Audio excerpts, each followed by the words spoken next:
Ya. Buenas tardes. Damos inicio. Buenas tardes. Buenas tardes. Academia, sí. Sí, faltó la campana. Buenas tardes. Damos inicio a la sesión ordinaria de la Academia Colombiana de Historia del día 9 de septiembre del 2025 a las 5 de la tarde. El siguiente es el orden del día.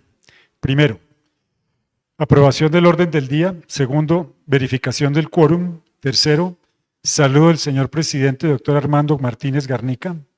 Cuarto, exposición a cargo del académico de número doctor Juan Camilo Restrepo Salazar, en asocio con el economista e historiador doctor Juan Gonzalo Zapata Giraldo sobre el régimen económico de la regeneración.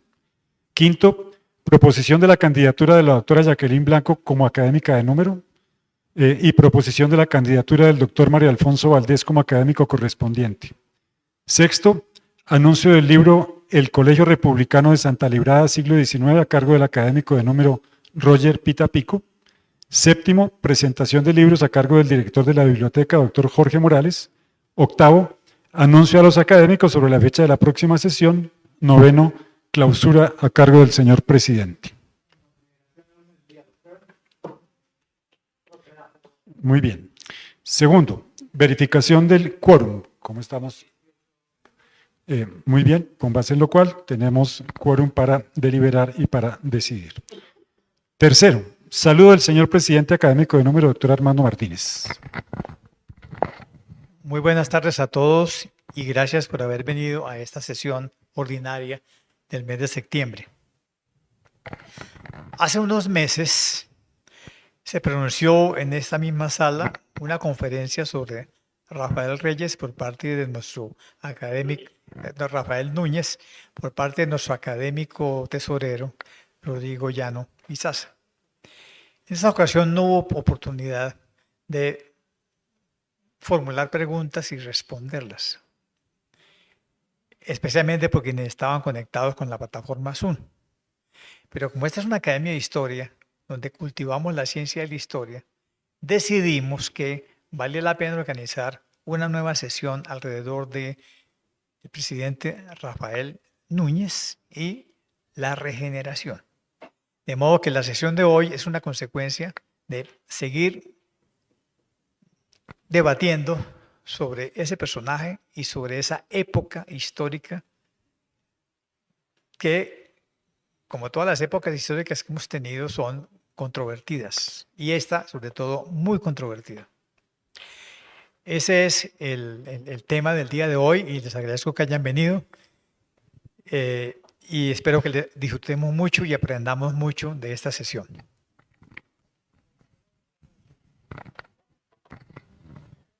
Muchas gracias. Entonces, continuamos, pasamos al cuarto punto, la disertación a cargo del académico de número doctor Juan Camilo Restrepo y Juan Gonzalo Zapata. Yo me voy a permitir hacer una muy breve presentación de los dos expositores. El doctor Juan Camilo Restrepo es abogado economista de la Universidad Javeriana, exsuperintendente bancario, expresidente de la Comisión Nacional de Valores, varias veces ministro del Despacho, exsenador de la República, autor del libro sobre la hacienda pública en la Constitución de Cúcuta de 1821, profesor de economía en varias universidades y miembro de número de la Academia Colombiana de Historia.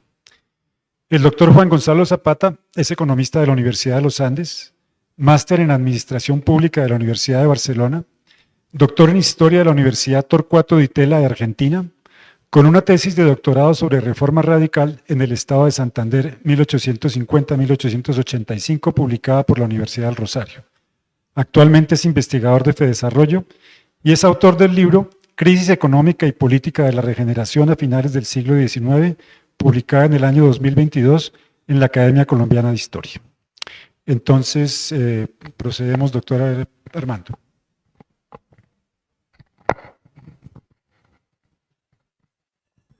Los historiadores colombianos siempre han considerado que el discurso de posesión que pronunció Rafael Núñez al darle posesión en su silla al general Julián Trujillo en 1878 es el comienzo de la doctrina regeneradora, dado que usó la expresión regeneración fundamental o catástrofe. Pero yo creo que el programa general de la regeneración lo expuso el propio Rafael Núñez exactamente el 8 de abril de 1880, cuando tomó posesión por primera vez de la presidencia de la República.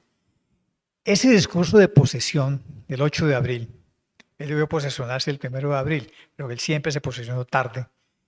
Ese discurso de posesión sí contiene realmente el plan general de la regeneración, que se fue acelerando a medida que fueron pasando los años y especialmente cuando se vino la Guerra Civil del 85. En ese discurso él dice que él inaugura una época nueva, que llamó una época de transición. Y dijo, ya terminó el tiempo de la demolición del régimen hispano.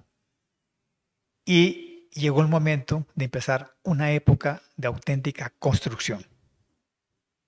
Hay que hacer un nuevo edificio político con unidad de acción. Él decía que ya había llegado el momento de terminar la intransigencia, la intolerancia y la desconfianza. Y por eso había que ponerle fin definitivo al problema religioso y reconciliarse con la Iglesia Católica, lo que significaba, como ya lo había hecho Julián Trujillo, amnistías para el clero desterrado y derogación de la inspección de cultos. Y había que negociar un concordato. Él consideraba que era necesario ampliar la producción nacional exportable. Había que persistir en la obra del ferrocarril del norte para unir el centro del país con el Atlántico y con un empréstito internacional que efectivamente tramitó. Que la Universidad Nacional tenía que ser comprometida con la enseñanza de las ciencias. Pero la clave de todo para él en 1880 era la paz pública.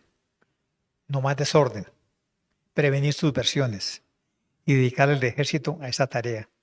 Lo que significaba ponerle fin a la política de neutralidad del Ejecutivo Nacional ante los conflictos internos de los estados soberanos, como lo demostraba la anarquía panameña, la hipocresía en Cundinamarca y en Panamá, y sobre todo algo que a él le dolía mucho, era el pago de indemnizaciones a los súbditos extranjeros afectados por las guerras civiles, y le tocaba al Tesoro Nacional, no al Tesoro de los Estados. Él decía que en 12 años de experiencia federal hayamos tenido 20 revoluciones locales, 10 gobiernos estatales destruidos. Había llegado el momento de proceder a terminar eso y a devolver los bienes expropiados durante las guerras civiles a los particulares. Y deslizó algo sorprendente. Ya había llegado el momento de abandonar la Constitución de Río Negro de 1863, porque de hecho los legisladores no habían hecho más que violarla. Ahora se requerían auténticas instituciones. Y terminó el discurso diciendo que el progreso solo es posible a la sombra del orden, moderación y justicia del gobierno y tolerancia entre los ciudadanos. Aquí estaban todas las líneas maestras del programa regenerador al comenzar su primera administración. Y hoy vamos a mirar varios aspectos de ese programa y de la obra del señor Núñez, que para mí marca toda una época de la historia colombiana, como Santander y Mosquera marcaron otras épocas distintas. Y para eso tenemos aquí a dos grandes historiadores que nos van a iluminar. Por eso le doy primero la palabra al doctor Juan Camilo Restrepo, que va a usar el atril para tener más comodidad en su lectura. Doctor Juan Camilo, adelante.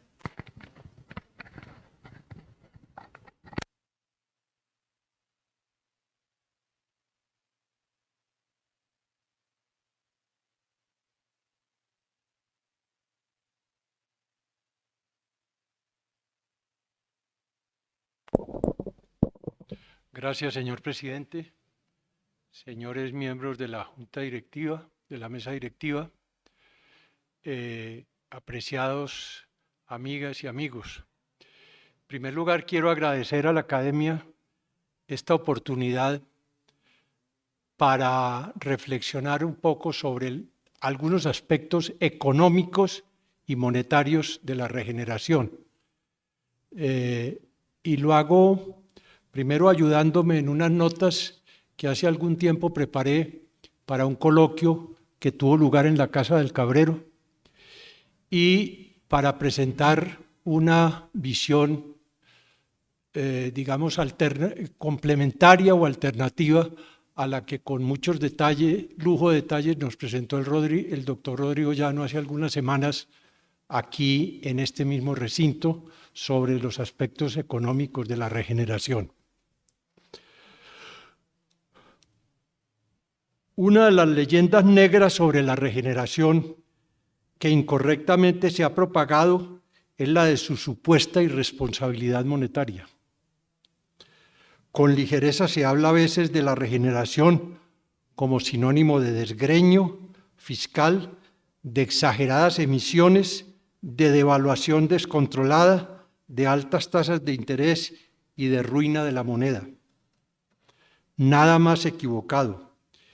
El objeto de esta conferencia, que tengo el privilegio de presentar ante ustedes hoy, es precisamente arguir lo contrario.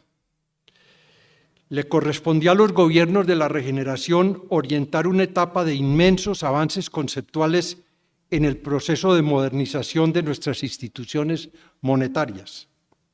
Quizás ningún otro periodo de nuestra historia económica registre un despliegue tan opulento de inteligencia como el que exhibieron los hombres de la regeneración, presididos por Rafael Núñez y Miguel Antonio Caro, para explicar a sus contemporáneos y para aclimatar en el país conceptos que, aunque hoy nos parecen elementales y obvios, en su momento representaron una verdadera revolución conceptual en el campo monetario. Cuando la regeneración postula la tesis de que el crédito bancario y la política de las tasas de interés tiene que asociarse al desarrollo económico y que el Estado no puede ser indiferente ante estos fenómenos, estaba anticipándose a lo que medio siglo más adelante serían las tesis keynesianas de la moneda dirigida.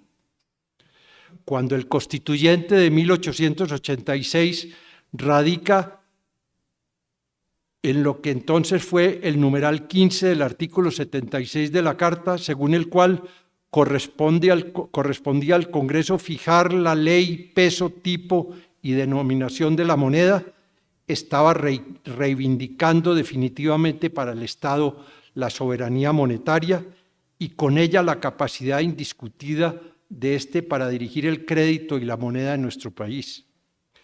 Cuando la Corte Suprema de Justicia declara en 1969, ajustada a la Constitución, el decreto orgánico de la Junta Monetaria, antecesora de la que hoy es la Junta Directiva del Banco de la República,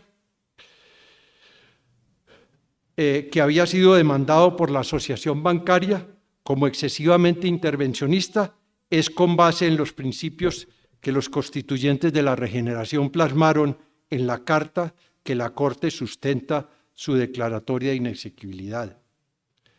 Cuando la regeneración defendía la idea del monopolio de emisión, estaba adelantándose también 40 años a la aguda polémica que solo tendría punto final con la creación del Banco de la República en 1923.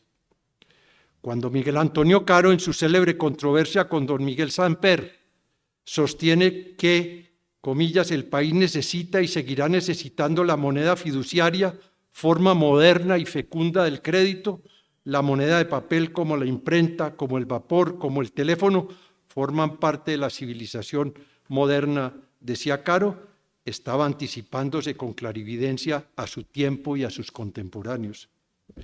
Estos son algunos ejemplos que ilustran cómo en el campo de las instituciones monetarias la regeneración actuó con inmensa visión. Pero la evaluación de su política monetaria no solamente debemos juzgarla por las ideas monetarias que agitó, sino también por los resultados que obtuvo en la práctica. ¿Cuál fue el contexto dentro del cual se fraguó la gestión monetaria de la regeneración? Mirada ahora con la perspectiva que otorgan más de 100 años de distancia, ¿qué tan eficaz resultó su política monetaria para promover el crecimiento económico. Para comprender a cabalidad la política monetaria de la regeneración, es necesario enmarcar su gestión dentro del contexto histórico de las circunstancias nacionales e internacionales que rodearon su acción. Tales circunstancias podemos clasificarlas de la siguiente manera: la crisis del comercio exterior colombiano y la escasez de numerario. Los últimos años del siglo XIX fueron una época de severo deterioro para el comercio exterior colombiano. Las guerras civiles y el decaimiento de las exportaciones agrícolas colocaron en déficit permanente nuestra balanza comercial.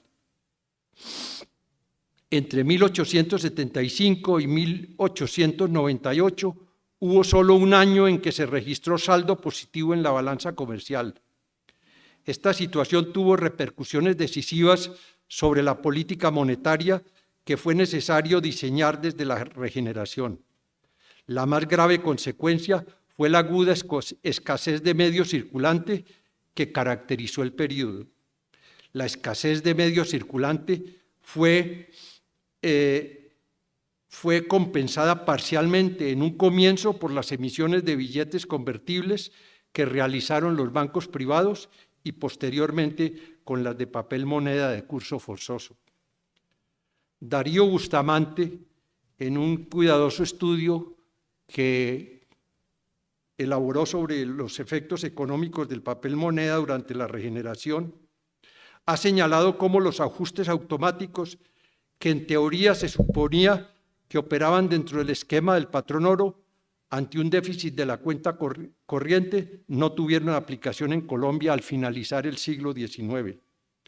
La inestabilidad política no permitió la llegada de capitales extranjeros que buscaran la rentabilidad ofrecida por las altas tasas de interés, ni la caída de los precios internos permitió el repunte de las exportaciones, como lo predicaba también la teoría del patrón oro. El decaimiento de las exportaciones provenía principalmente de la mayor competitividad de otras áreas de producción agrícola, en especial del Asia, y por la difusión de la navegación a vapor. Esto condujo a que el déficit de la balanza comercial debió saldarse exportando oro, con lo cual el problema de escasez del numerario se hizo especialmente delicado y agudo. Las importaciones resultaron más inelásticas que las exportaciones para ajustarse a las nuevas circunstancias.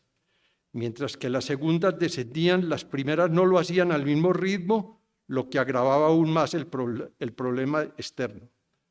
Parece que esto se debió en buena parte a la composición de las importaciones, las cuales contenían bastantes artículos suntuarios que la clase adinerada seguía trayendo al país pese al decaimiento de las exportaciones. Este fenómeno fue especialmente crítico en los años que precedieron la implantación del curso forzoso, puesto que la crisis del comercio exterior de la segunda mitad de la década del 70 fue la más severa del periodo. Los estudios disponibles muestran que entre 1867 y 1885 se exportó no solo todo el numerario acuñado en el país, sino una suma adicional, con lo cual el problema de la liquidez se tornó extremadamente crítico. Una idea de las dimensiones de la contracción de la oferta monetaria causada por el déficit de la balanza comercial la proporcionan las siguientes cifras. Se amonedó oro por 3.184.000 millones, plata por 7.900.000, acuñación total de 10.932.000 pesos, al paso que las exportaciones de numerario fueron de 12 millones, es decir, se succionó a la economía colombiana 2 millones de pesos de entonces, más de lo que producía la acuñación de metales preciosos. Lo cual implica que no solo se había exportado todo el numerario acuñado durante el periodo de 1867 a 1885, sino una suma adicional de 1.167.000 pesos. La escasez de numerario fue desde luego el gran tema de la época. Los comentarios económicos lo mencionan permanentemente como el problema más delicado de los negocios, junto con el de las altas tasas de interés a las que estaba desde luego asociado.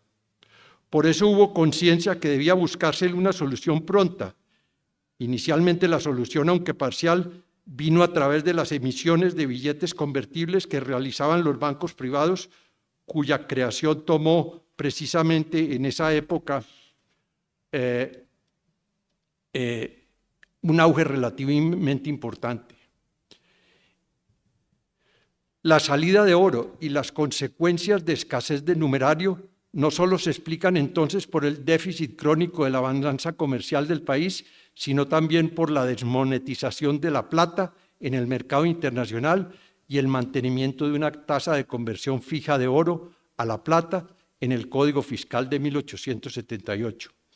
Este fenómeno haría más apremiante la adopción de las nuevas políticas por la regeneración. El agudo déficit fiscal que para unas finanzas públicas altamente dependientes del impuesto de aduanas generaban los contratiempos del comercio exterior explica también la política monetaria que se siguió durante la regeneración. En otras palabras, la regeneración tuvo que emitir para financiar parte del déficit fiscal, pero emitió con mesura. Es la tesis central de este documento. Las emisiones entre 1885 y 1898 apenas financiaron parcialmente el déficit fiscal del país. Se ha calculado que a través de las emisiones de papel moneda, la regeneración financió entre un 20 y un 30% solamente del faltante anual que dejaba en el presupuesto el recaudo de las rentas ordinarias. Esto demuestra que la regeneración no se dedicó al fácil pero peligroso expediente de financiar el presupuesto solamente con emisiones monetarias. Por el contrario, también subió los impuestos, en especial el arancel por consideraciones proteccionistas, y estableció el impuesto al tabaco. Para entender también el contexto de la política económica de la regeneración, resulta muy importante reparar lo que sucedió con las tasas de interés en aquella época. En 1871 escribía don Salvador Camacho Roldán que, por consecuencia de la escasez de capitales, la situación de la agricultura es una de las más tristes que puedan presentarse en lo que hace relación a los préstamos. El interés agrícola, que en las ciudades no baja del 10 al 15%, sube en las pequeñas poblaciones del 24 al 36% y hasta el 100%. La usura devora lentamente a los pequeños propietarios, concluía don Salvador Camacho.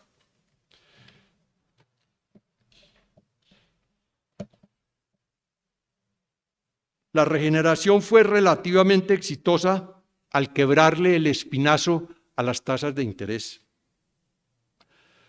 Al mantener estables las tasas nominales de interés y decrecientes las tasas reales, los intereses subieron menos que los precios durante el periodo.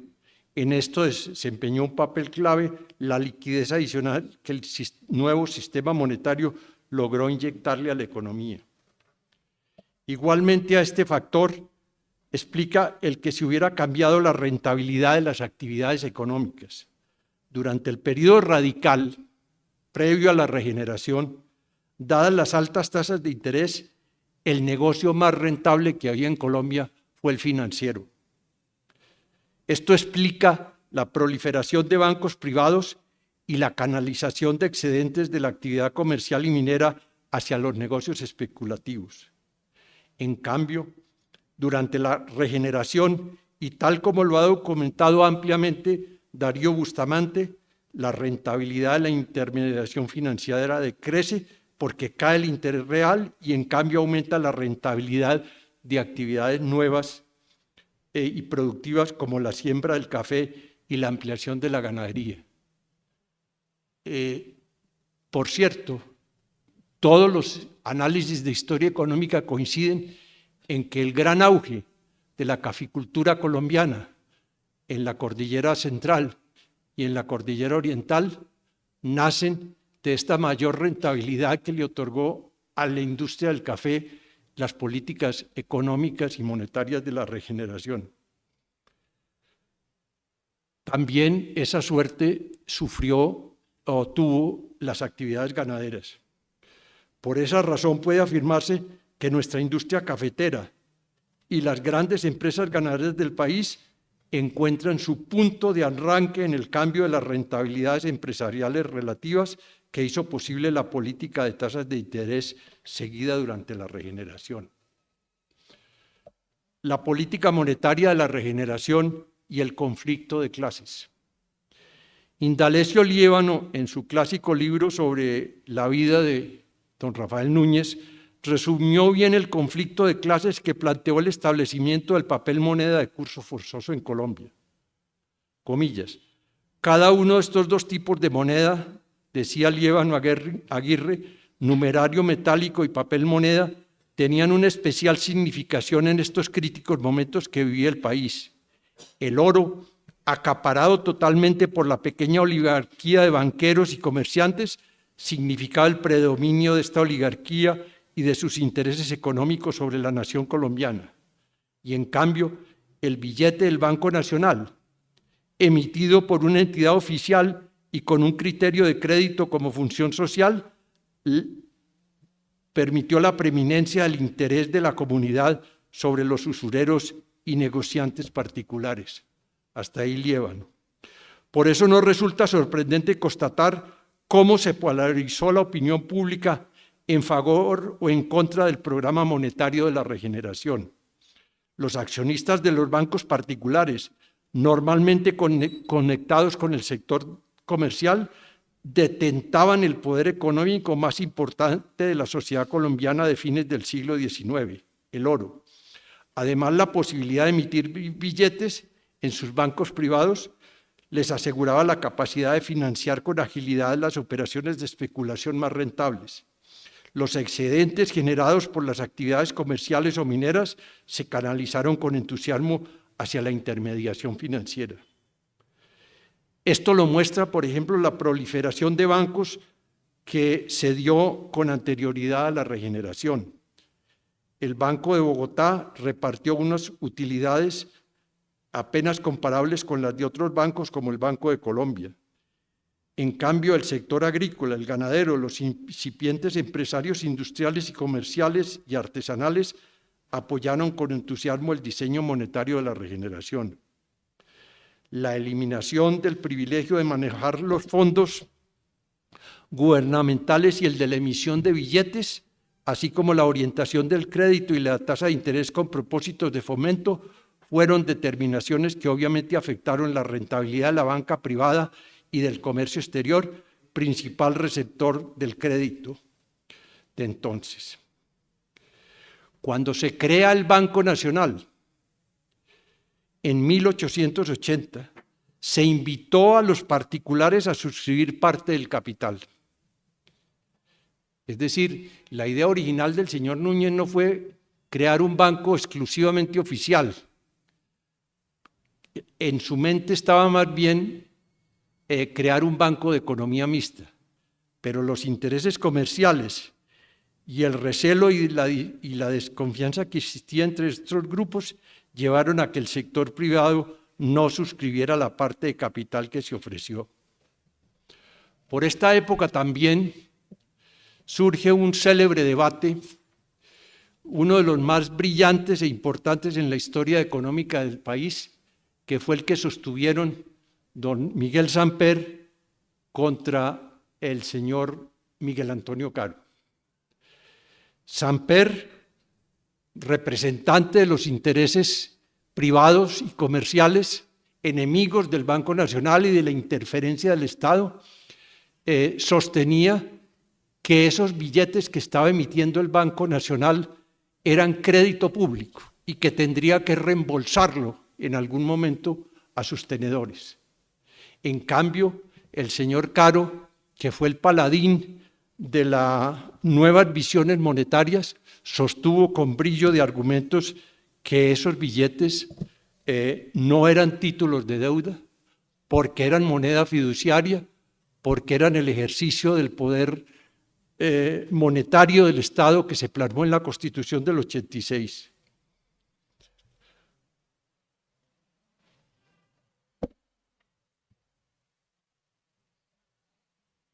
Veamos entonces, para no prolongarme más, qué resultados tuvo estas políticas monetarias de la regeneración. Ya hemos anotado la de las tasas de interés, que bajaron sensiblemente y al bajar estimularon las actividades no especulativas como la del café y la ganadería. Pero también el Banco Nacional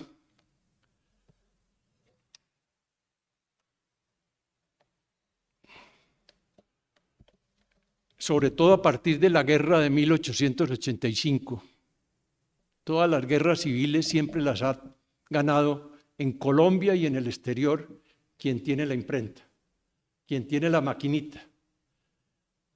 Así sucedió en los Estados Unidos a lo largo de toda su historia monetaria y así sucedió entre nosotros. La última época del Banco Nacional, cuando los particulares se negaron a suscribir las cuotas de capital mixto que les ofrecía el gobierno de la regeneración, llevaron a que el Banco Nacional lo tuviera que convertir por la fuerza de las cosas, el gobierno, en un banco oficial. Y se expidió la ley 157 de 1887, que fue entonces un estatuto feroz contra la banca privada. El monopolio de la emisión de billetes, que hasta entonces se había observado, quedó centralizado definitivamente en el Banco Nacional y se ordenó a los bancos privados que recogieran las emisiones que tuvieran en circulación. Limitó administrativamente la tasa de interés, cuya libertad tan pingües utilidades había dado en el pasado a la clase comerciante y banquera, y desarrolló por último el principio constitucional que conservó, que instauró a nivel de la Carta Política, la Carta del 86, y que sigue siendo el principio que rige nuestra política monetaria. Una palabra debe decirse sobre el famoso dogma de los 12 millones, que fue uno de los puntos centrales de las formulaciones del señor Núñez. Ganada por el gobierno la guerra del 85, las aguas comienzan a volver a su nivel. Cuando se creía que las locas fuerzas de la emisión desenfrenada se habían liberado irremediablemente, los hombres de la regeneración vuelven por los fueros de la cordura monetaria, que siempre habían sido los suyos. El gobierno anunció su propósito de volver a la convertibilidad en cuanto ello fuera posible y promovió la expedición de la Ley 124 del 87, que fijó en 12 millones de pesos de entonces el máximo de billetes que podía poner en circulación el Banco Nacional. Este propósito fue refrendado solemnemente por el presidente Núñez en el discurso pronunciado el 4 de julio de 1887 ante el Consejo Nacional de Delegatarios, cuando dijo, comillas, la regulación de la hacienda pública que tan extensa influencia ejerce en todo el cuerpo social requiere también algunas expresas palabras. Debemos sostener el crédito cumpliendo religiosamente lo prometido. Los gastos serán disminuidos, prescindiéndose de erogaciones que aún siendo útiles no tengan carácter de indispensables, a fin de buscar el necesario equilibrio sin mayores gravámenes que los pueblos no puedan soportar. Y fijaremos en 12 millones, concluía Núñez este discurso, y fijaremos en 12 millones de pesos el máximo papel moneda nacional, comprometiéndonos como hombres de honor y de cordura ante todos los grandes intereses económicos a no traspasar ese límite por ningún motivo. Personalmente no vacilo en contraer este empeño en el presente solemne trance de mi vida política. Había nacido el dogma de los 12 millones, que la regeneración procuró cumplir con decisión hasta cuando las circunstancias lo hicieron posible. Pero ¿de dónde salió esa cifra de los 12 millones? ¿Acaso la sacó el señor Núñez del sombrero de su notable imaginación, así como sacó de allí otras muchas cosas? No. La cifra de los 12 millones tenía una razón de ser. Este monto correspondía aproximadamente al valor de las rentas del gobierno nacional durante un año. O sea, se autorizaba al Banco Nacional a mantener en circulación un máximo de moneda fiduciaria equivalente a lo que eran los ingresos fiscales de un año. Prestigiosos historiadores como Guillermo Torres García han demostrado que el criterio para determinar el máximo de las emisiones de papel moneda que utilizó la regeneración coincide con las metodologías más ortodoxas que plantearon los escritores económicos de la época y con los criterios que utilizaban otros países que estaban intentando aclimatar también en ese entonces el curso forzoso. La morigeración en materia monetaria se mantuvo inquebrantablemente durante todos los gobiernos de la regeneración. La administración Núñez, Holguín y Caro fueron extremadamente cuidadosas en esta materia. Sabían muy bien que del invento formidable pero peligroso del papel moneda de curso forzoso no podían abusar.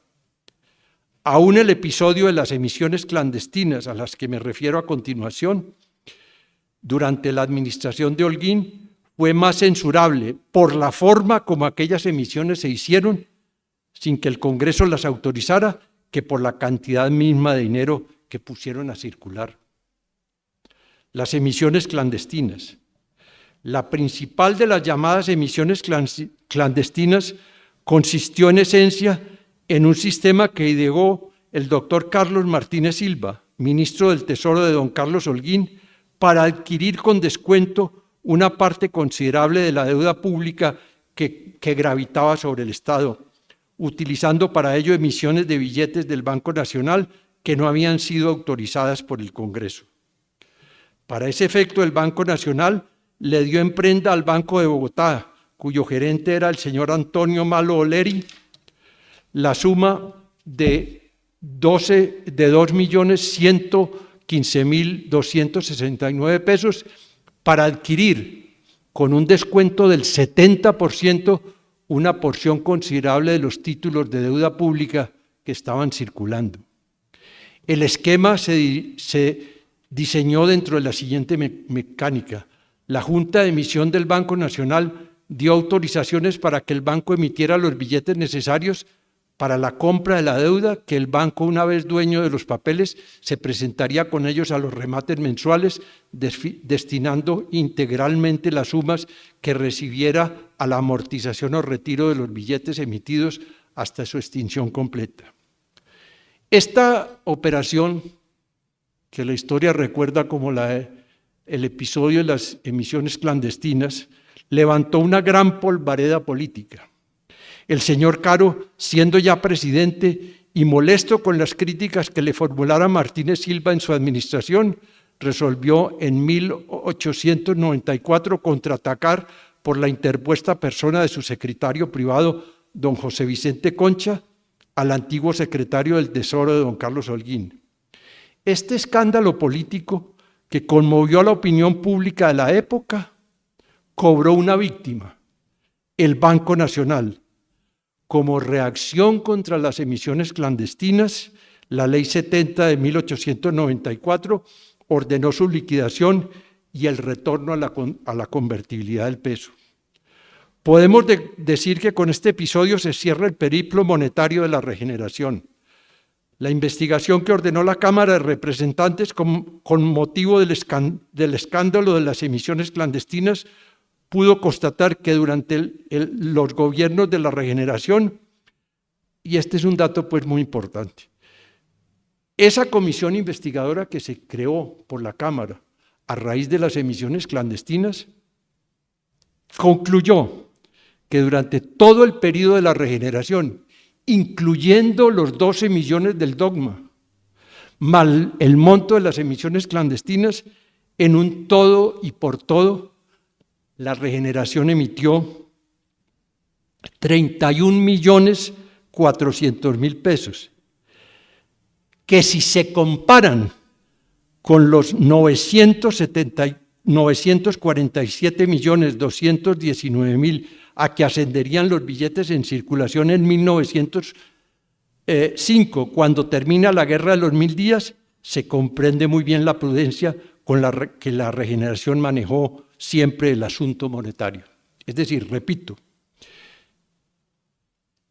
en un todo y por todo, la Regeneración durante sus 3 gobiernos emitió 31 millones de pesos de moneda fiduciaria, de moneda no metálica.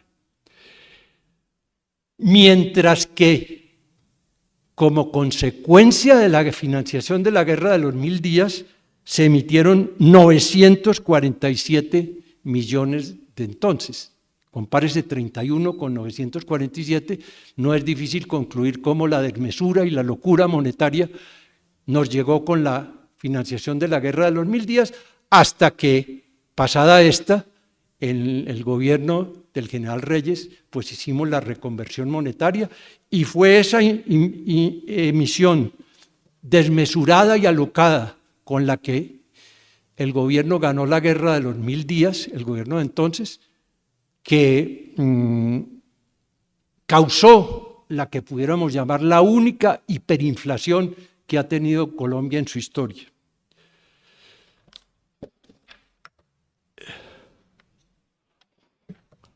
¿Qué conclusión se puede sacar de todo esto? La obra de la regeneración en el campo económico y en especial en el monetario tiene un significado apenas comparable con sus realizaciones políticas. Gracias a la clarividencia de sus hombres de Estado, el país logró entender que había llegado la hora de modernizar sus instituciones monetarias. El papel moneda de curso forzoso, de cuyo uso nunca abusó la regeneración, fue un avance comparable al del telégrafo o al de la máquina de vapor, como en alguna ocasión lo dijera el propio señor Caro. De la regeneración recibimos el concepto y las normas constitucionales de la soberanía monetaria en cabeza del Estado. Terminó la posibilidad de los bancos privados de emitir moneda. La historia de la intervención del Estado en el crédito y la moneda a lo largo del siglo XX hunden allí sus raíces profundas y sólidas. La gestión misma de la economía en balance fue exitosa. Las tasas de interés bajaron y el crédito se orientó hacia el desarrollo. Aunque hubo algunos brotes inflacionarios, desde luego, el doctor, mi compañero de panel, lo menciona muy bien en el libro que de él sobre esta época que se ha publicado por esta institución. Aunque hubo algunos brotes inflacionarios, ellos no fueron exagerados, como lo demuestra la relativa estabilidad de la tasa de cambio durante el periodo. La actividad especulativa perdió importancia y la ganaron nuevas empresas productivas como el café y la ganadería. Miradas así las cosas, no es exagerado afirmar, ya para concluir, que la modernización económica de Colombia se inicia con la regeneración. Los cultivos del café que al amparo de la política de la regeneración de bajas tasas de interés que cambiaron el peso relativo de las diversas actividades, menos para la especulación y más para la actividad productiva, se inician durante las últimas 2 décadas del siglo pasado en las laderas de la cordillera central y occidental, constituyen un testimonio irrebatible de cuán despistados andan quienes aún prestan oídos a la leyenda negra de una regeneración dedicada a emitir papel moneda sin límite ni criterio. Muchas gracias.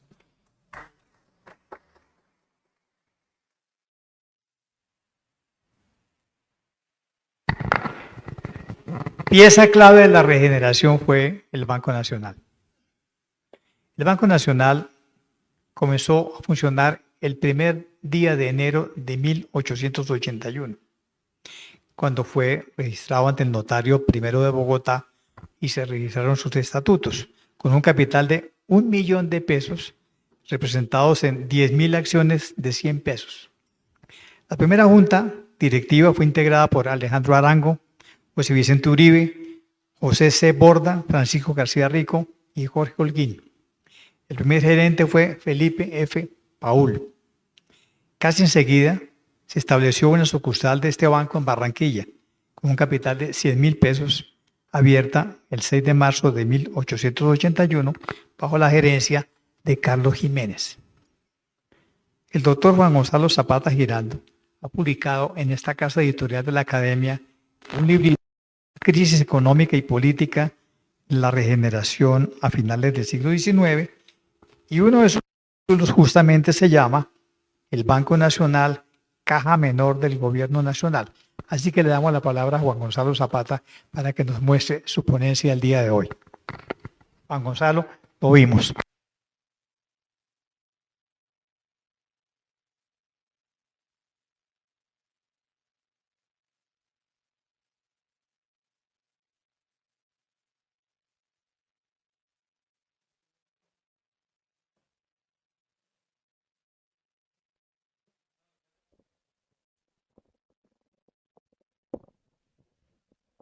Regálame un segundo, Doc.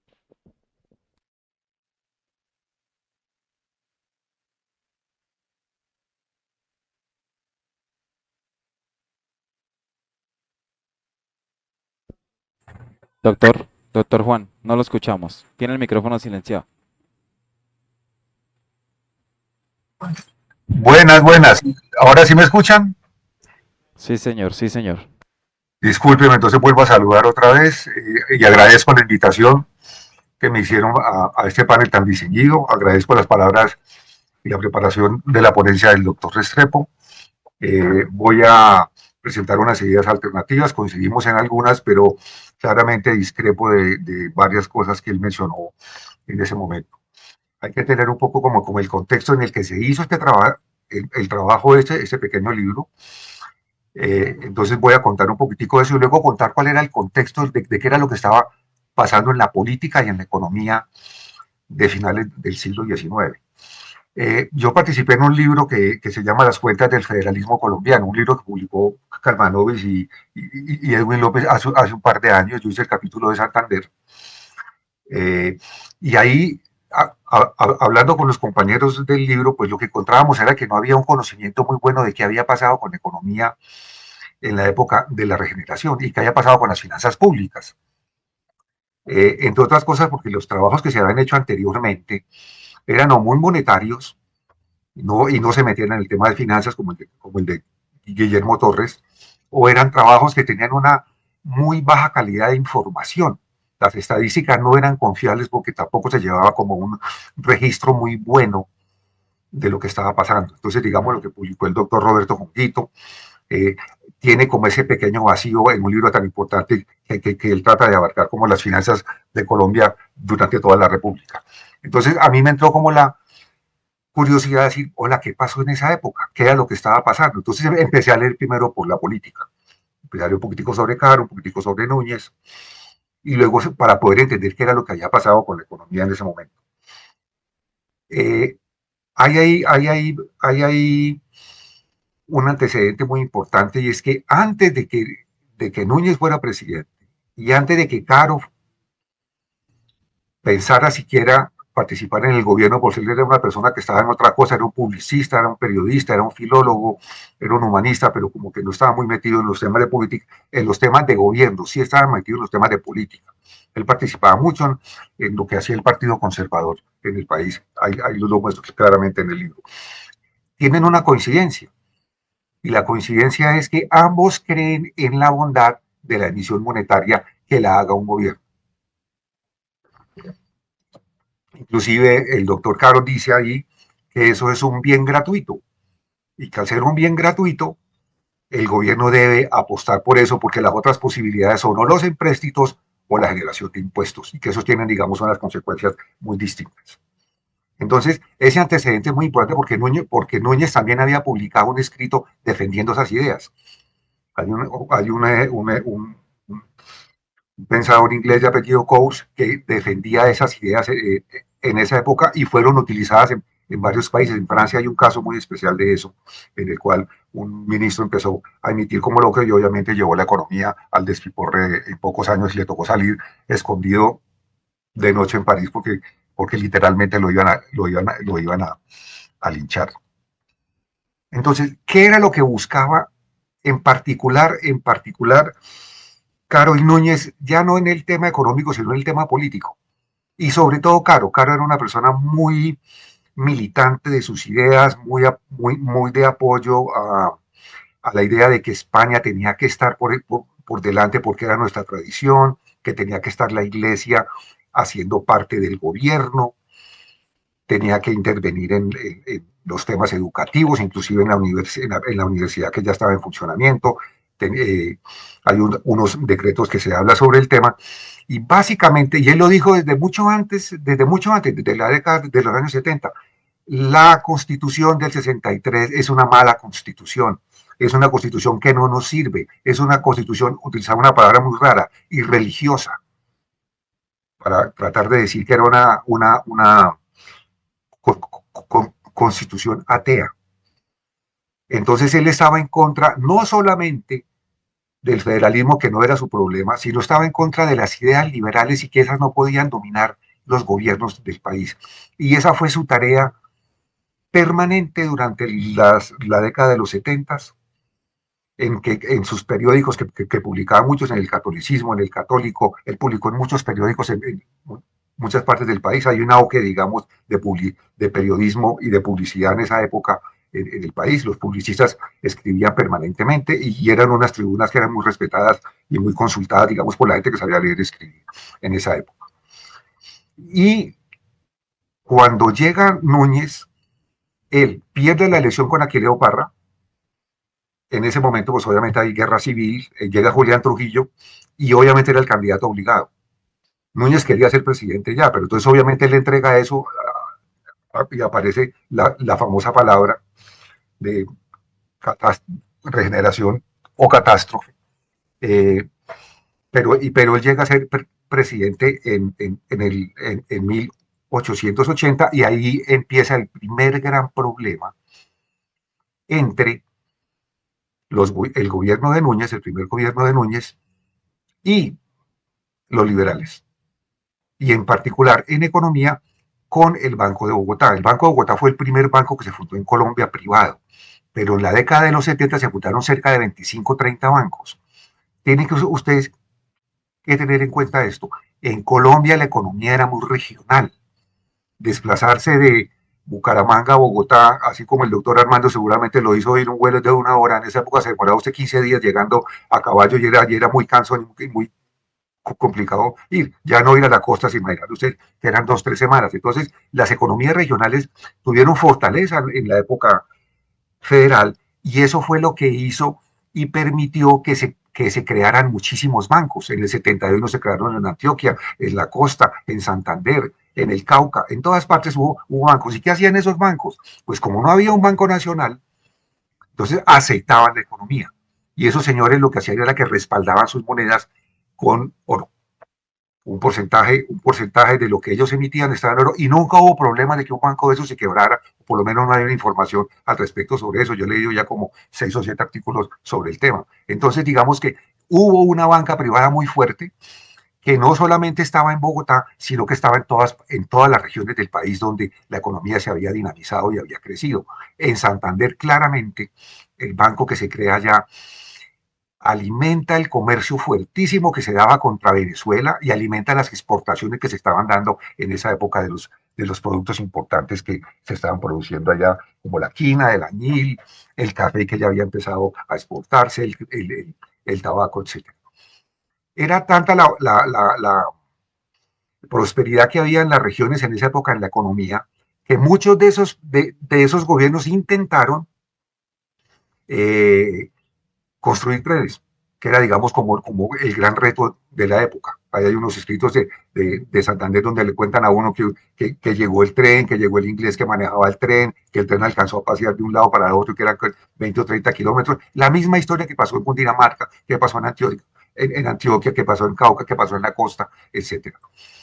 Entonces, cuando el gobierno de Núñez decide crear el Banco Nacional, él tenía una convicción profunda de que eso era permitido y que era posible. Y él lo que sí quería hacer era tener en su mano el Banco Nacional para respaldar y para financiar su gestión de gobierno. Entonces la invitación que se le hace a los bancos, pues obviamente no la aceptan, porque el Banco de Bogotá era el que administraba los recursos del gobierno en esa época. A él le consignaban los impuestos y ellos los administraban de alguna manera. Claramente ellos eran perdedores con esa decisión y ellos estaban muy preocupados por las razones obvias. Estos señores van a emitir sin respaldo, y al emitir sin respaldo se va a devaluar la moneda, se va a generar inflación y va a haber una cantidad de problemas. No se le ponía mucho acento al tema de las tasas de interés. De pronto eso tiene razón el doctor Juan Camilo, eran unas tasas de interés altas, los bancos eran prósperos, los bancos crecían y tenían una buena actividad. Entonces, esa primera pelea del Banco Nacional se extiende en el tiempo hasta el año 84-85. Hay un gobierno en la mitad de dos presidentes muy viejos, uno de ellos muere, digamos, en ejercicio, que lo obligan a venirse de Arapoima y lo ponen en Bogotá y a los pocos días muere. Son gobiernos que es como de una mala transición, por así decirlo, porque eran unos políticos radicales de la época. Ya cuando el gobierno de Núñez enfrenta una primera gran insurrección, esa primera gran insurrección se vuelve una guerra civil muy rápida, que es la del 85, en la que por cierto participa Rafael Reyes de manera activa. Esa guerra la ganan rápidamente el gobierno, y el Partido Liberal queda destrozado, porque la famosa batalla de la Humareda mueren muchísimos generales y muchísimos líderes políticos. Y desde ese momento en adelante, cuando se hace la Constitución de 1886, se encierran 18 personas, dos por Estado soberano. Creo que el doctor Caro estaba representando a Panamá, y él es el que lidera la creación de esa Constitución. Y en ese momento ya Caro gana. El ideal político de los 60, heredado además del papá de José Eusebio Caro, que era acabar con las ideas liberales, pues lo logran y hacen una Constitución totalmente opuesta a la del 63. Le tenían muchísimas críticas, entonces la vuelven totalmente, es un gobierno totalmente distinto al que estaba anteriormente. Esa expedición de la Constitución del 86-87 es la expresión máxima de la derrota del liberalismo de acuerdo a los principios que manejaba el señor Caro. En ese momento eligen por tercera vez presidente a Núñez, pero Núñez tenía una particularidad, y es que desde ese momento él se iba para Cartagena. Entonces gobernaba por telégrafo, publicaba unas columnas en periódicos en Cartagena, y tenía, digamos, poco manejo y control de qué era lo que estaba pasando con el gobierno aquí en Bogotá. Entonces este gobierno de esa época era manejado por bogotanos que eran del Partido Conservador, que eran del Partido Nacionalista, que comulgaban con las ideas de Caro, y que obviamente estaban a favor de la emisión monetaria. Entonces la emisión monetaria que se hace con ese dogma, con el artículo que el doctor Juan Camilo cita, es real, se fijan en 12 millones, cuando se hace la revisión posteriormente, pues se encuentra que es totalmente distinta. Pero en paralelo con toda esta decisión política que se hace, suceden dos cosas.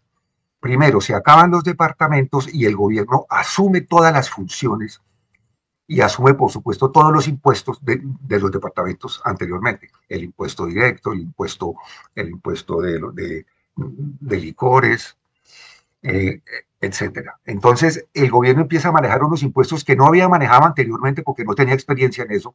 Nunca había manejado la contribución directa, nunca había manejado, digamos, esos monopolios de licores, etcétera, y todo eso lo manejó bastante mal y bastante regular. Las expresiones de esa época no fueron muy buenas en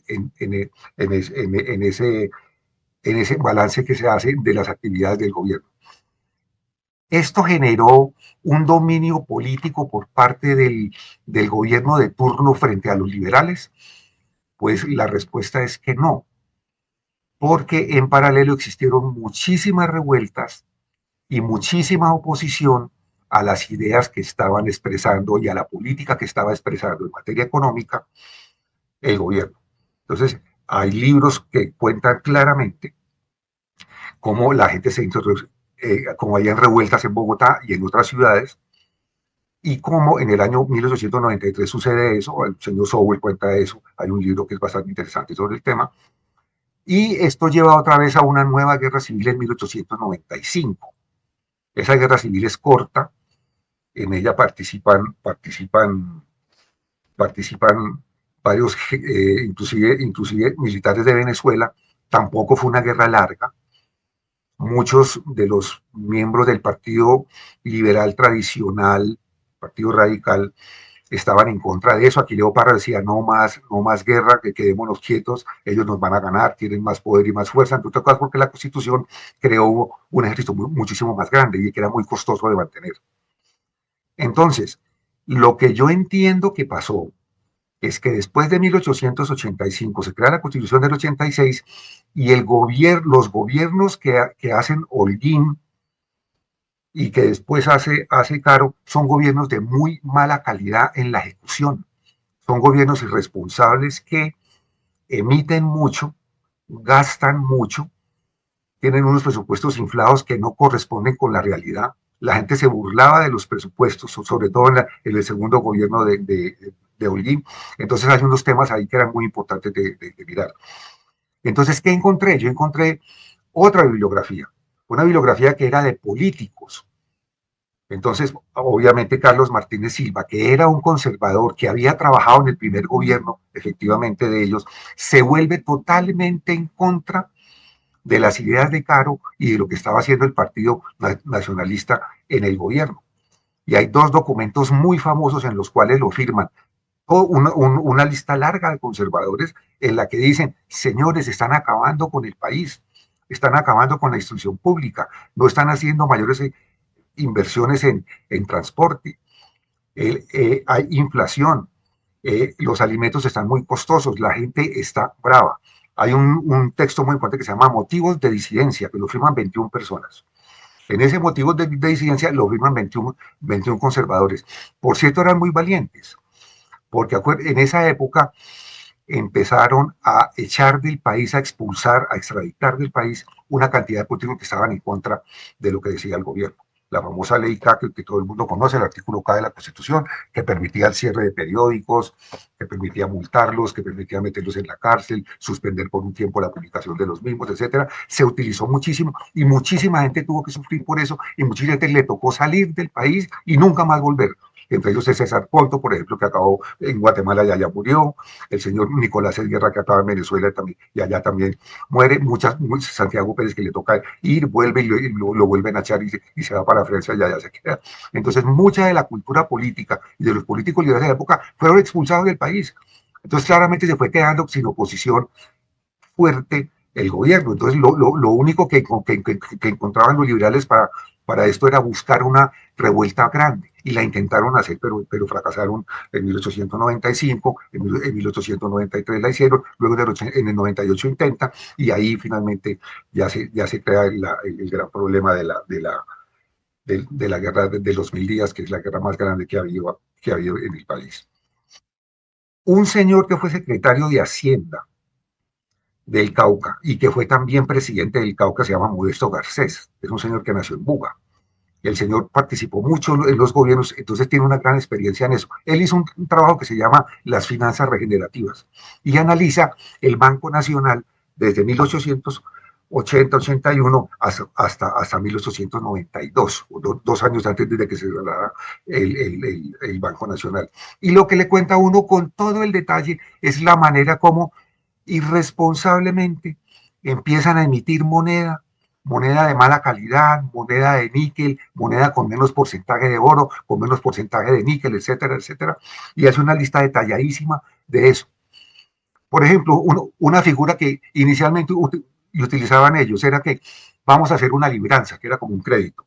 Y la libranza era que se le permitía emitir una cantidad de plata con respaldo a eso, que decía que la iban a pagar a futuro con el producto de la renta de salinas o con las rentas de aduana. Entonces eso lo hacían así y le pagaban un interés del 5%, 6%, 7% en la época.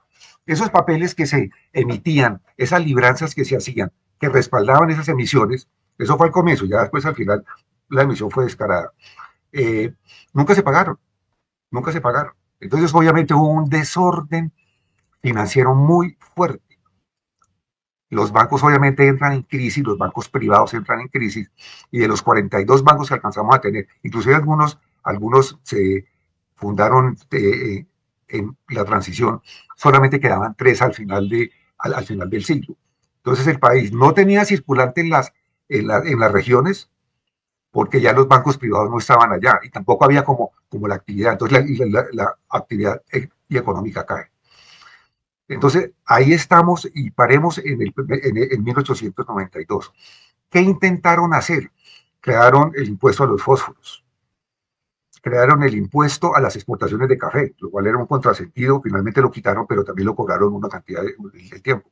Intentaron manejar el degüello, que lo manejaban muy bien los gobiernos federales. Ustedes miran las finanzas de eso, el libro que les comenté ahí, y lo de Santander es un caso muy bueno, eso lo manejaban muy bien. Ellos montaron en Bogotá unas carnicerías, las carnicerías no funcionaron, se cerraron, etcétera. No tenían experiencia y manejo para ese tipo de cosas, y no eran personas, digamos, que tenían como la capacidad para hacer eso. Yo creo que eran como unos políticos distintos, que eran más doctrinarios, por así decirlo.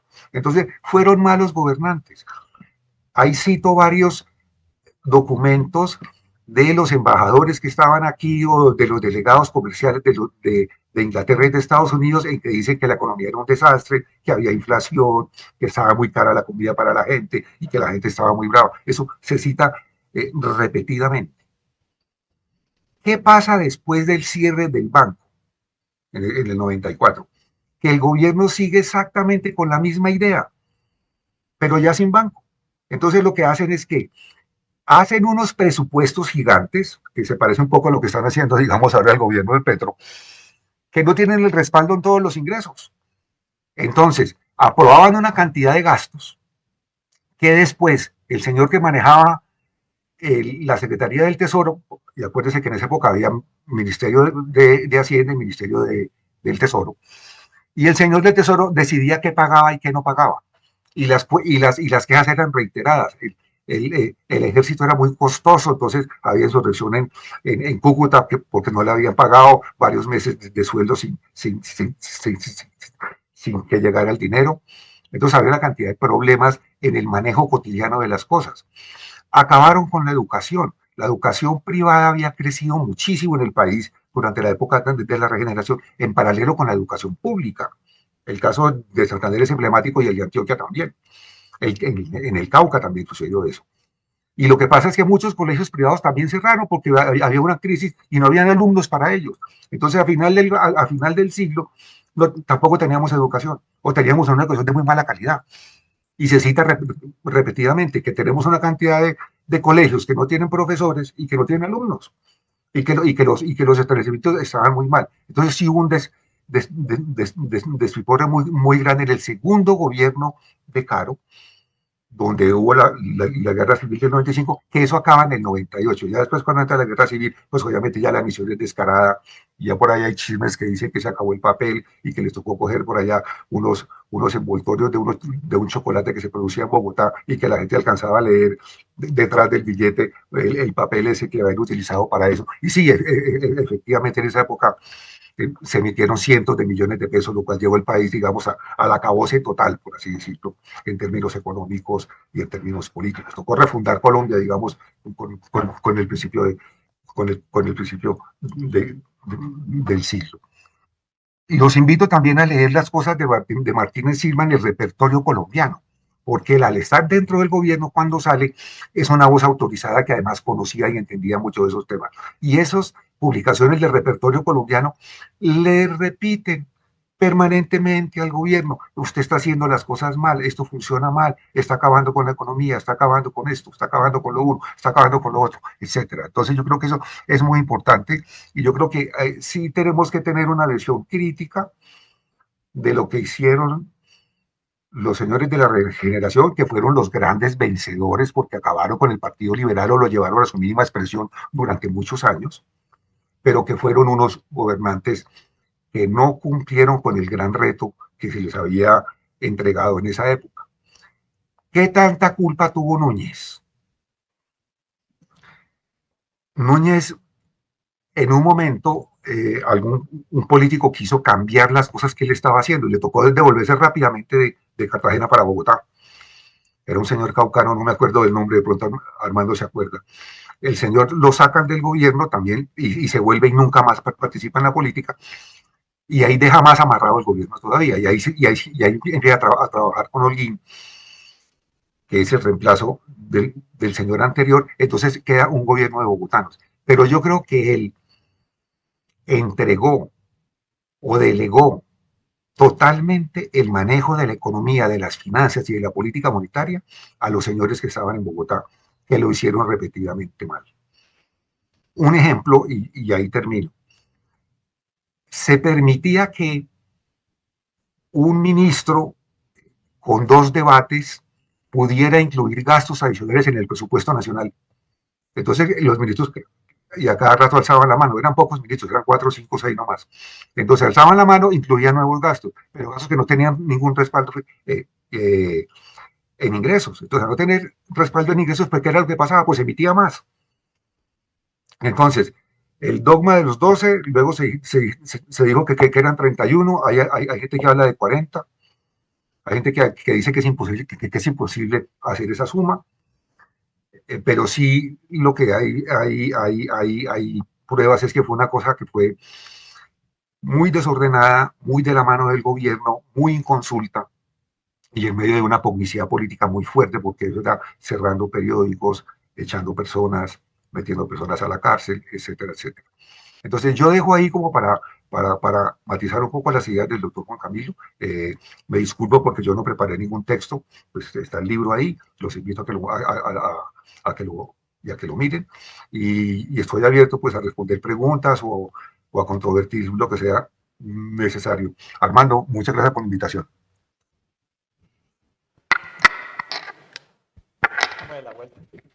Muy bien, hemos visto entonces dos visiones sobre lo que fue el manejo económico de la regeneración. Sin embargo, un contradictor de la regeneración nos estuvo todo el tiempo viendo la Carta del 86, el afiche que se hizo cuando se celebraron los 100 años de la Constitución, el afiche que sacó el Banco de la República. Muy bien, como ya el tiempo se ha terminado, le voy a pedir al doctor Juan Camilo que haga una síntesis final acerca de la nueva percepción que estamos construyendo sobre el periodo o la época de la regeneración, que cada vez es más positiva frente a tantas críticas que se hicieron en los 90, antes de la Constitución del 91. Para cerrar. Bueno, brevemente, primero que todo celebro que la Academia haya promovido esta revisión histórica, esta nueva mirada a lo que fue el gobierno de la regeneración sobre sus aspectos económicos. Tanto la intervención pasada del doctor Rodrigo Llano como estas de hoy muestran áreas de sol y de sombra en la política económica. Yo repito que el gran legado que deja la regeneración, como lo consignó en la Carta del 86 y sigue siendo la nuestra, es que en la del 91, es que la dirección de la moneda corresponde exclusivamente al Estado, a la soberanía monetaria. Los tiempos de los bancos privados que emitían billetes sin prácticamente ningún control, terminó con la regeneración. Y al terminarlo, pues eso cambió las rentabilidades relativas de los sectores, bajaron las tasas de interés, floreció la caficultura, que nos acompañó un siglo y más después, la ganadería, y se inició con cierto auge y tenacidad la construcción de grandes obras públicas. Las cifras, afortunadamente, que tenemos muestran que la regeneración no abusó de ese poder monetario que ella misma creó. La comisión investigadora de las emisiones clandestinas, que fue un episodio políticamente muy sonado y muy tenso, que dio al traste con el Banco Nacional porque a renglón seguido lo cerraron. Esa comisión muestra que en un todo y por todo la regeneración emitió 31 millones de pesos de entonces de curso forzoso, al paso que en la guerra civil de los 1000 días, 6 años después, emitimos 1000 millones para hablar en cifras redondas. Entonces, no es, a mi entender, justo ni equilibrado achacarle a la regeneración la causa de una emisión monetaria desbordada En esa época no había el DANE, no teníamos, como hoy tenemos, cifras mensuales de la inflación, pero hay una manera de mirarla, qué tan alta o qué tan baja era la inflación. Y los que han estudiado este fenómeno muestran que cuando se compara los tipos de cambio, las letras sobre el exterior, la tasa de cambio que hoy llamamos, que cuando hay mucha inflación sube y cuando hay poca inflación se modera, la tasa de cambio durante la regeneración fue moderada, luego induce a pensar que no hubo una regeneración, una inflación exagerada. Después vendría el tiempo de la locura y de la desmesura, que fue la guerra de los 1000 días, pero ya el señor Núñez había muerto, los grandes protagonistas de la regeneración también estaban ya ausentes y naturalmente aquellos 3 años de lucha fueron terribles, se desangró el país y nos lanzó a la única hiperinflación que ha tenido la historia monetaria colombiana. Muchas gracias al doctor Juan Camilo Restrepo y a Juan Gonzalo Zapata por este diálogo tan interesante. Y continuamos con el orden del día. Señor secretario. Muchas gracias, señor presidente. Muy amables y muchas gracias a los expositores. Entonces, continuamos con el punto número 5, que tiene que ver con la proposición de 2 candidaturas. En primer lugar, la candidatura de la doctora Jacqueline Blanco como académica de número. La Secretaría ha recibido la siguiente proposición. Téngase como candidata académica de número de esta corporación a la ciudadana de nacionalidad colombiana Jacqueline Blanco Blanco. La doctora Blanco es licenciada en Ciencias Sociales de la Universidad Libre, es especialista en Filosofía del Derecho y Teoría Jurídica de la misma universidad. Ostenta además una maestría en Historia de la Universidad Industrial de Santander. Obtuvo igualmente el título de doctora en Sociología Jurídica e Instituciones Políticas de la Universidad Externada de Colombia. En el área docente ha sido profesora de la Facultad de Derecho de la Universidad Militar Nueva Granada, de la cual ha sido vicedecana y directora del Centro de Investigaciones. Igualmente ha sido catedrática de la Universidad Libre y de la Universidad de Medellín. La doctora Blanco ha dirigido numerosas investigaciones en el área de la sociología y de la historia. Igualmente ha publicado diversos artículos científicos en revistas indexadas. La doctora Jacqueline Blanco es miembro correspondiente de la Academia Colombiana de Historia desde el mes de abril del año 2024. Es autora de varios libros en el campo de la historia, como La Revolución de los Derechos en Colombia, y además de Colombia Multicultural, Historia del Derecho a la Inclusión, en el caso de Colombia.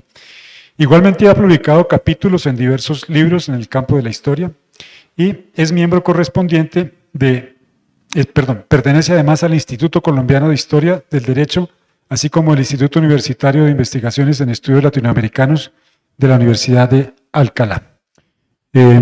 Esta proposición se encuentra firmada por los académicos de números Santiago Luque, Jorge Morales, Rodrigo Llano, Pablo Pérez y Marcos González. Sí, para para saber si se aprueba la candidatura. ¿No se vota? No se vota la elección, pero para que se aprueba la candidatura. Se acepta la candidatura. Sí, correcto. Bueno, pregunto a los señores académicos, ¿se acepta esta candidatura de la doctora Jacqueline Blanco Blanco para miembro de número de la Academia Colombiana de Historia? ¿Aprueban? Aprobado. Muy bien. En segundo lugar, la Secretaría pues, ha recibido otra proposición que corresponde al doctor Mario Alfonso Cerrato Valdés. Dice así: apreciado señor secretario, los abajo firmantes, miembros de número de la Academia Colombiana de Historia, nos permitimos presentar la siguiente proposición. Téngase como candidato a miembro correspondiente de la Academia Colombiana de Historia el doctor Mario Alfonso Cerrato Valdés. El doctor Cerrato es abogado oriundo del Chocó, en donde ha dedicado buena parte de su vida profesional a la investigación y la difusión de la historia por medios convencionales y a través de redes sociales. Es miembro de la Academia de Historia del Chocó, corporación de la cual fue presidente hasta el año 2023. Además, asesora a la Academia de Historia de Ismina y prepara actualmente un libro de relatos con énfasis en la abolición de la esclavitud y las luchas contra el racismo. Se adjunta la hoja de vida. Entonces, pues es una hoja de vida muy completa. Me pregunto, se encuentra firmada por los académicos Roberto Lleras Pérez, Pablo Pérez, Gustavo Altomar e Inés Arias. Señores académicos, si aprueban esta proposición, pasaría a la Comisión de Candidaturas para que examine la hoja de vida. ¿Aprueban? Muy bien, muchas gracias. Pasamos al punto número 6, que tiene que ver con el anuncio del libro El Colegio Republicano de Santa Librada en el siglo XIX, a cargo del académico de número Roger Pita Pico.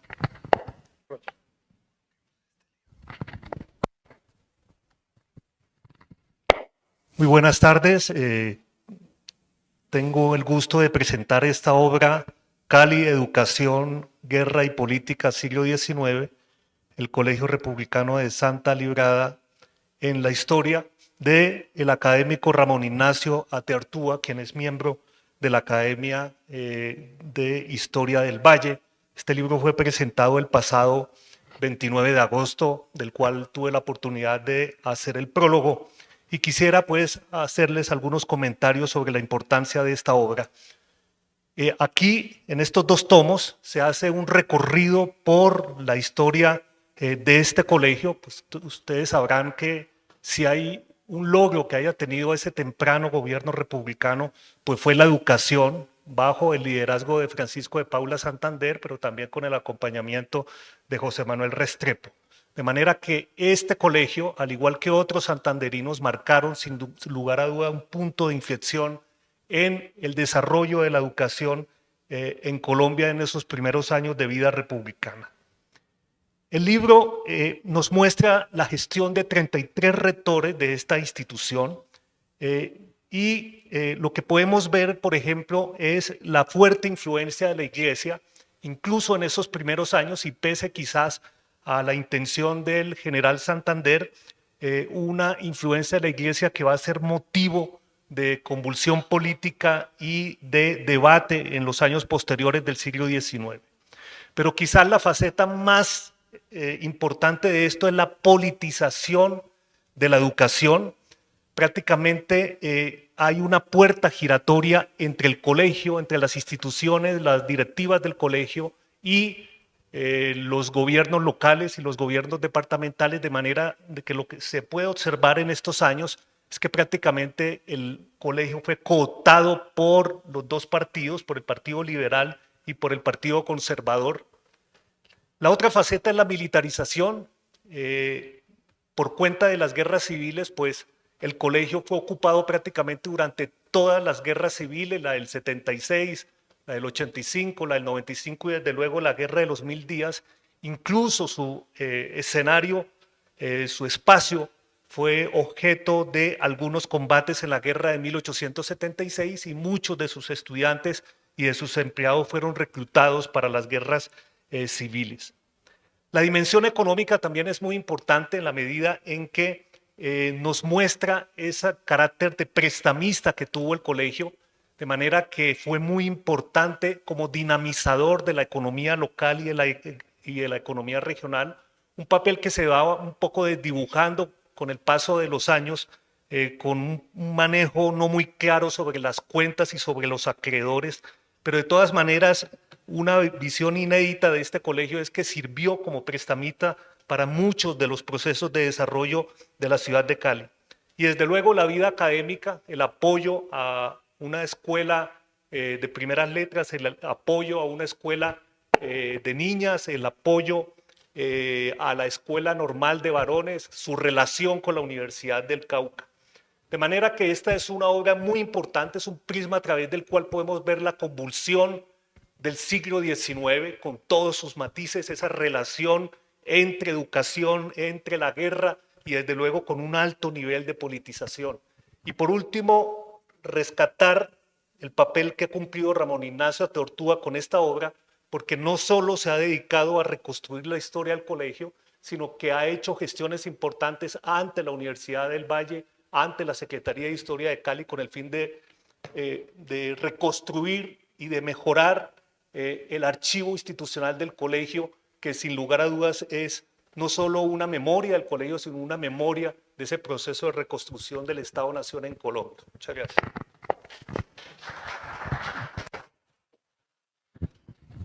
Muchas gracias, Roger. Pasamos entonces al punto número 7, que es la presentación de libros a cargo del director de la biblioteca, doctor Jorge Morales Gómez.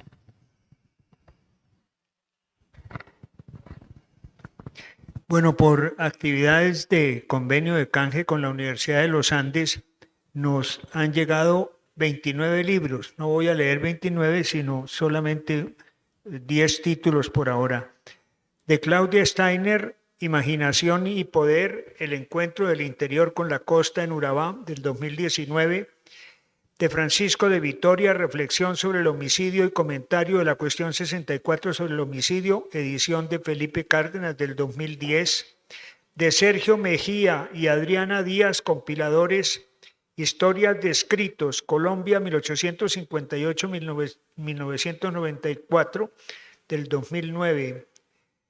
Rafael Enrique Acevedo Puello, Memorias, Lecciones y Representaciones Históricas, la celebración del primer centenario de la independencia en las escuelas de la provincia de Cartagena, de 1900 a 1920, edición del 2011, de Karl Langebeck, Indios y Españoles en la antigua provincia de Santa Marta, colección de documentos de los siglos XVI y XVII, del 2007, de Diego de Subiría, Samper, El debate modernidad y posmodernidad en América Latina, diálogo con sus artífices Brunner, García, Canclini y Martín Barbero, del 2022.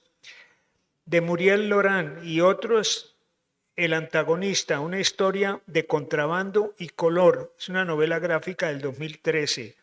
De Eduardo Escayón, El cielo al revés, novela histórica del 2018. Luis Gonzalo Jaramillo y Carlo Enrique Piazzini, compiladores, Bienes arqueológicos, una lectura transversal sobre legislación y políticas culturales, Argentina, Colombia, China, Francia, Gran Bretaña e Italia, en sus legislaciones del 2013.